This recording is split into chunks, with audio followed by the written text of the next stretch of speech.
hustler's other half, you know, a gangster's mom, you know. So if I said, yo, you know what, man, I want to figure out how to start this kind of business, just casually mention it, you know, I wonder how they do that. She'd go get 10 books on the subject, lock herself in the bedroom, read them, like over a weekend, come out and say, I know how to do it, Daddy. I know how to do it. Right. That's what she was. That's what made her use. That's why after we were separated and we still owned cars together and a home together, although I lived in the house, 2 years after we weren't together, we started Diva magazine. And 3 years after we started it, her boyfriend came and joined us. Got it. And there was never any tumult. When was the Never first? any conflict. When was the first day that you actually met Kevin Chiles? I mean, you know, we knew each other casually in the street. From the streets, no Yeah, doubt. casually. He from You know what uptown. I mean? He from the Bronx. He's from Asheville, North Carolina. Okay. He came to the Bronx when he was like, I don't know, maybe 10 or maybe he's younger than Another that. North Carolina hustler. Yeah. His aunt kind of segued him into the thing. You know, he was just a hungry, poor kid. You know what I mean? Trying to figure out a way, and he was in a place where this was kind of a way. You know what I mean? But yeah, that, you know. So I mean, when he came home, obviously we had you know, communication and whatever have you, and so he knew what it was, and I'm like, hey, come on home. I'm like, I need help. Right. I'm writing every article. If I didn't write the article, I'm rewriting the article. Right. I'm taking every picture. I'm doing all the interviews. I'm doing all the distribution. We never had distribution. Right. You know, I hooked up with a guy who was like independent distributor for a little while. Right. And but I took it all over the country. He was like a tri-state guy. That's why your You know what I mean? name is so heavily associated. Yeah, I took it all with over the country. brand. I drove that van from one end to the other. He was with me. No doubt. 14 years old, him and Cavario Jr. 14, 15 years, I had a motherfuckers driving 20 hours across the states. Putting it in. You know, they young, so they like, yeah, we driving. I'm like, yeah, y'all drive. You said you from 110th Street. I'm from 115th Street. 115th Street. Yeah. What year did you encounter Alpo? What made you ask me that? Because you from Harlem. Yeah, I'm from the west side. I'm from Harlem. He's Okay. from Spanish Harlem. Well, based on my... I mean, of course I know him, Oh, okay. but I'm just curious. We can box. But I'm a journalist too. Exactly. So I'm just curious. So I have to as ask you to this. What made you ask that? What made you evoke his name? He's home now. I know. I spoke to him. You're Cavario. You spoke to him. Yeah, I spoke to him. You did? I didn't know Man, that. we always had a great rapport. I've always been the way I am. I've always been conscientious and responsible and shit like that, you know? Okay. So I wasn't prying by asking you when No. did you encounter him, right? No. He's No. He's I a was very just big. curious. He's a very big deal in media. You see, he was spotted. They got video footage of him in the Bronx. I posted that. Oh, you did? Yeah, I'm the one posted that. Oh. And I just wanted to know, prior to his incarceration, did you ever encounter him or have any? Yeah, me and Bo was very, very familiar with each other. Very familiar. I'm one of the people who used to, and I reminded him of this, because I had his son call for a project that I'm working on, a docuseries. Right. And I said, do you remember when I used to pull you to the side, we might be in a fever or something, I'll pull you to the side and say, yo, you gotta stop all that showboating shit. This is not your personal platform for self-aggrandizement. Oh man, I'm just trying to have fun, Cavario. I'm just trying to have fun. I'm like, yo, my nigga, this is not for that. This is not for that. Your behavior is detrimental to the thing itself, and no one of us is more important than the thing. No doubt. I was taught by my mother that you must maintain the thing for those who will follow you as it was maintained by those who preceded you. You will never be the man. The thing is the man. You serve that. That was my religion. Okay. There was no church. I didn't go to church, none of that shit growing up, none of that. And lose my way. Like I said, I'm a genetically engineered gangster. I was made that way on purpose. I happen to know that a lot of people have a private relationship with Alpo. You just got on here and say, I spoke to him. Is there a stigma attached to it, or is it removed because you're a journalist? I mean, one could say that. If I was still active, then I wouldn't have been inclined to speak to him. Okay. because it wouldn't have mixed well, you know, with the mindset. My mindset is not the same as it was when I was in the street, carrying 2 machine guns every day and all kind of shit. Right. You know what I mean? But these stigmas and all kind of shit, you gotta realize that none of that stuff applies to the square world, and I've been saying that forever. At all. Snitching. Nobody cares but the hip hop urban community. And it's only because they're bored.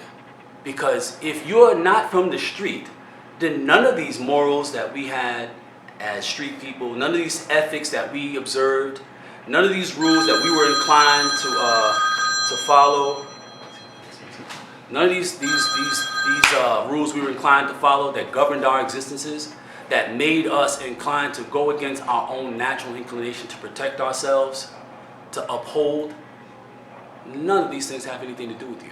Nothing. You're a civilian. Mommy's a nurse, daddy's a mechanic, and you're a fucking square. So Right. stay on yours. Right. Why does it matter who's fucking telling? It don't matter to you. Because if it were you, you'd be telling. Because mommy told you if you ever get lost, you can't find your way home, stop a cop and tell him where you live and what your name is. My mother never told me no shit like that. My mother never told me to talk to the police. Because she was a gangster. You know what I'm saying? Like, I'm by far not glamorizing as people initially thought that I was doing in Don Diva. Glamorizing it. Okay. I was putting it into perspective. There was a previous publication that existed called Feds, Yeah. done by a young man that I've known since he was young. Antoine. Yeah, right. So, I had a conversation with him. I was still in the street when Antoine started, Feds magazine. Okay. And for the record, just so it's known, because I'm a man that believes in truth, and putting things in their proper perspective when the opportunity presents itself. Troy Reed, you know the name Troy Reed? You know I know him. Okay. Troy Reed is the creator, the innovator of Feds magazine. Troy Reed is the innovator of urban media. The first to do it, yeah. He Jackie made up, Robinson. He made up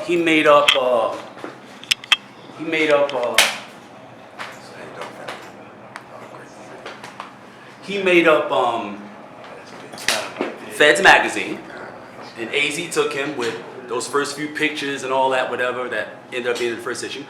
He took him to Antoine and them, and they had a barbershop. Antoine, Artie, and whatever. They had a barbershop. Right. By the way, I've never had a problem with them, ever. With Feds. Yes, ever. Okay. Ever. No Why would doubt. I? For what? Right. You know what I mean? Like, just like, I never had a problem with Kevin. But you working your ex and her man with. I guess I'm just not immature Right. or insecure. Because that's the kind of shit that comes out of immature and insecure people. I've never been that. Right. And I ain't been alive so fucking long that there's nobody who can verify that I've been the same way I am my whole life. Okay. There's plenty of people can tell you. They know me since 2nd grade. I've been exactly the way I am. Right. I'm just calmer. Life has afforded me wisdom. But I'm exactly the same person. I'm still inclined to uplift you or knock your fucking head off, No depending doubt. on what the circumstance go for. That's the truth. And, when Feds magazine came out, I had a conversation with Antoine once, and I was like, the issue with what you're doing is you're not discerning who is worthy of having their story told. And this is why it's important, because his argument was, man, it's a story, and this is journalism. But we all know that subculture has given birth to the mores and ideology of what has become the mainstream culture, youth culture, hip-hop. So when you infuse any of these ideals and attach them to these cats that have iconic status in the street, you kind of you perpetuate whatever it is that individual stands for. Right. So you put Nicki on there. Okay. Nicki's a rat. Right. You put Poe on there. Okay. Poe also is a rat. Okay. And it's like, let me tell you something, man. These labels, I use these labels so that the people who are watching this can relate to it. Because if I spoke of it in this THRU context, they wouldn't have any idea what the fuck is he talking about. What is he talking about? I don't understand what he's talking about. Of course you don't understand what I'm talking about because it ain't your life. You don't know what I'm talking about at all. You wouldn't know about any of this shit if it wasn't for rap. In the internet, and YouTube, you wouldn't know about any of it. Because it's been going on. And y'all just getting on to it. Right. And we never intended for that. And we are, those of us who become conscious and responsible, we are sorry. We never thought that people would try to be like us. We never thought that the kid whose mother was a teacher's assistant and his father drove a cab and they went to church every Sunday and he was never outside after the street lights were on. We never thought that Junior would one day get to a point where he felt like he should be doing this because how else could he identify with being a prominent black male in this community? I'm not a real nigga if I'm not, slinging a gun and, slinging a package, throwing bricks at the penitentiary. Right. It never occurred to us that they would try to be this. So, with Feds Magazine, they did stories on, and these people who had these grand personas, but who did not conduct themselves appropriately when whatever consequence they were facing. Like I said, I've talked to Poe. I know what it is. Okay. But, I've known him and I've been in the thing my whole fucking life. I know what it is. Right. But at the end of the day, what comes out is you were a rat. Okay. You know what I mean? So if you give somebody a platform and you put them in this grand light, people who are not really a part of the thing, all they know is you're being featured. You're being put on a platform and you're being attention. Oh, attention. Right. Oh, attention. You're being given attention. So that validates you. What you did and didn't do doesn't matter. You're being given attention. Right? So they're not going to discern between the guy who stood up and is on the cover and the guy who didn't stand up and is on the cover. And that's a problem because there are a lot of people who are going to emulate these people's actions and behaviors. Without a doubt. And if the people who didn't play it all the way out the way that it was prescribed to be played all the way out, if they're given prominence, if they're given a voice, if they're given a platform, then it perpetuates, it validates that behavior. And that, of course, is counterproductive to the thing. And they were supposed to be street guys. You were never supposed to do that. Okay. If you was really about the life and you had some forethought as to what kind of an impact the product you were producing was going to have on impressionable young minds, then you would have thought, if we're going to give these street stories, then we got to give them from the real perspective, and we got to give them from that perspective that is saying, okay, if this is what you're going to do, there is no way out. Right. If you get jammed, you got to hold it all. Yeah. But what if my man tell on me and say that I did the bodies that he did? Then you have to defend yourself in the court of law. Right. But I can't tell back on him? No. That's not fair. Right. That's right. It's not fair. This is what it is. I told him you can't just keep putting these people on these covers because they got these grand stories. So it became necessary to counter that.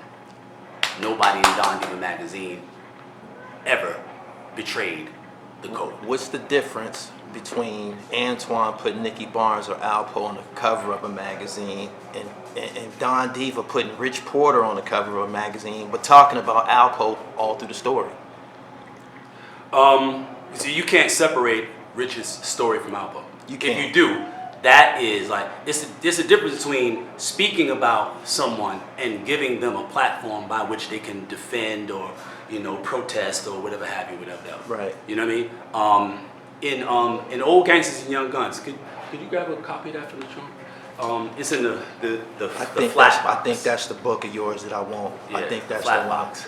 Yeah, that's essentially it's an anthology of the top 10 stories, the stories that represented the full gamut of the different conditions and outcomes that can be produced from choosing the streets. You know what I mean? Okay. And I don't mean to jump around. No, you're doing great. It's just difficult to focus when you on like no sleep. No doubt. You spoke briefly about Alpo and even Antoine. And I don't hate Alpo. Me neither. I don't like what he did. I tried to talk to him and help him understand that he was heading for that outcome. If you can talk to some of my cousins who hung out with him, who used to like to hang around with him in Richmond, and I'd be like, yo, you can't be around them. Mm-hmm. Well, why I can't be around them? This guy, he wanted to hang out with them because he wanted to screw the girls and run around and all that. You know what I mean? This kid right here. That's Lance. That's my little cousin Lance.